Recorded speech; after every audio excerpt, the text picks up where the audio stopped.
बुध मासर पंचमी तिथि न पश्चिम ओडिशार सबुआडे नुआखाई तिहार पालन होता बेले कलाहांडी जिल्ला न 4टा खेपे नुआखाई पालन होतीसी। दशमी तिथि न आज कलाहांडी जिल्लार गड़जाद अंचल भवानीपाटना, लांजीगढ़, मदनपुर रामपुर, थुआमूल रामपुर, जयपाटना और करलापाड़ अंचल न 3 नंबर खेपे नुआखाई पालन हो जाइए।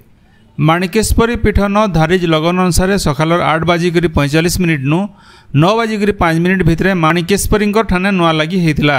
तारु तारु सकाल 10:55 नु 1 बजे भितर घरे घरे नुआखाई पालन होता। ये अवसर न आज माणिकेश्वरी मंदिर न भकत मानकर बने भिड़ होता। भकत माने मांकर दर्शन करी मंदिर नु नुआ चूड़ा और भोग नहींकरी घर के जाइकरी नुआखाई पालन करथिले।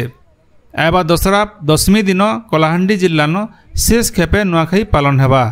Bureau report, गणदृष्टि।